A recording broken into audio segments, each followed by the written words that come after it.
پیر اور منگل کے درمیان جو رات ہوگی یہ 15 شعبان کی رات ہوگی، جو شب برات ہم کہتے ہیں۔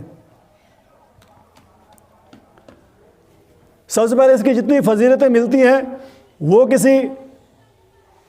یعنی کہ وہ ساری ضعیف روایات ہیں، حدیثیں ضعیف ہیں، لیکن وہ زیادہ ہیں۔ جب حدیثیں زیادہ ہوں تو زیادہ حدیثیں ہونے کی وجہ سے وہ ایک دوسرے کو مضبوط کر دیتی، کچھ نہ کچھ قوت مل جاتی ہے۔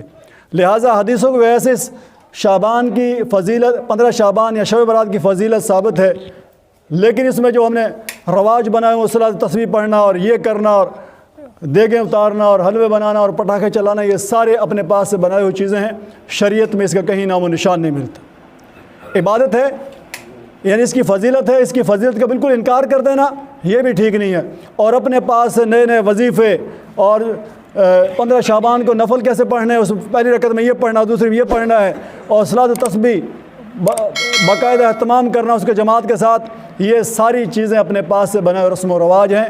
اس عبادت کے اندر زیادہ سے زیادہ یہ ہے کہ اپنے انفرادی نوافل پڑھے جائیں، اور وہ بھی کوشش کی جائے گھر میں پڑھیں، گھروں کو نوافل کے ذریعے، نماز کے ذریعے اپنے گھروں کو آباد کیے جائیں۔ مسجد کے اندر بھی کر سکتے ہیں، ساری رات نہ جاگ سکیں، گھنٹہ 2 گھنٹہ کچھ نہ کچھ عبادت کر لیں۔ حدیث میں آتا ہے کہ اس رات کے اندر اللہ تعالیٰ آسمان دنیا پہ آتے ہیں، ساری دنیا کے اوپر نظر گھماتے ہیں، اور اللہ تعالیٰ گنہگار مسلمانوں کو اللہ تعالیٰ جہنم سے چھٹکارا عطا فرما دیتے ہیں، سوائے چند لوگوں کے۔ بعض روایتوں میں 2 آتے ہیں، بعض روایتوں میں 5 آتے ہیں، 4۔ ایک مشرک آدمی، اللہ کے سامنے اللہ کے ساتھ شریک ٹھہرانے والا، نمبر 2 دوسرا مشاہن کہتے ہیں دل میں بغض اور کینہ رکھنے والا۔ ایک ہوتا ہے بغض، ایک ہوتا ہے کینہ، دونوں میں فرق ہے۔ بغض ہوتا ہے صرف دل میں نفرت رکھی ہوئی کسی مسلمان کے بارے میں، اس کو بغض کہتے ہیں، اور کینہ کہتے ہیں دل میں نفرت بھی ہے اور ساتھ اس کو نقصان پہنچانے کا ارادہ بھی ہے، کہ جب میرا جو داؤ لگے گا نا تو یہ معافی تو نہیں دوں گا میں۔ بغض کے بارے میں آیا کہ یہ بھی جو کبیرہ گناہ ہے، اور ساتھ کینہ، ایسا شخص جو بغض رکھتا ہو کسی مسلمان سے، کینہ رکھتا ہو، اس کی رمضان المبارک میں بخشش نہیں ہوتی، اس 15 شعبان کے رات کے اندر بخشش نہیں ہوتی۔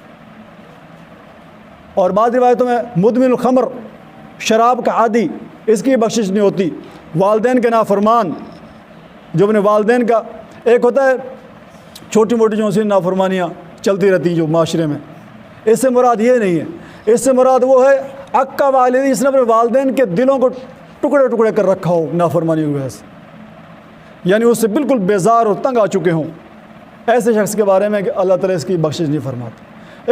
ایک روایت میں آتا ہے کہ اس رات کے اندر اللہ تعالیٰ بنو کلب کے، بکریوں کے بالوں کے برابر مسلمانوں کی بخشش فرماتے ہیں۔ ایک بنو کلب قبیلہ تھا، اس کے اندر ان کے پاس بکریاں بہت زیادہ تھیں، اس کے برابر اللہ تعالیٰ بخشش فرماتے ہیں۔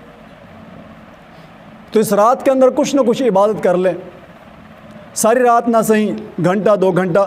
اور یہ بات یاد رکھیں کہ یہ رات جیسے ہی مغرب کی اذان شروع ہوتی ہے اس وقت سے شروع ہو جاتی ہے، 12 بجے شروع نہیں ہوتی۔ 12 بجے جو نہیں ہماری انگریزی تاریخ، جیسے ہی مغرب کی اذان ہوتی ہے رات شروع ہو جائے۔ سوموار والے دن جیسے ہی مغرب کی اذان ہوگی، شب برات یعنی 15 شعبان کی رات شروع ہو جائے گی۔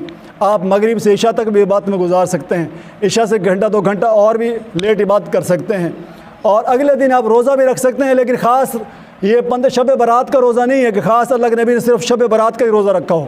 اللہ کے نبی نے پورے شعبان کے مہینے کے اندر روزے رکھے ہیں، تو شعبان کے مہینے کی روزے کی یعنی کہ سنت کی نیت کر کے ہم روزہ رکھ سکتے ہیں کہ شعبان کے مہینے میں اللہ کے نبی روزہ رکھا کرتے تھے، تو لہٰذا میں بھی سنت کی اتباع میں روزہ رکھ لیتا ہوں۔ اس کے علاوہ 1-2 اور روزے رکھ سکتے ہیں۔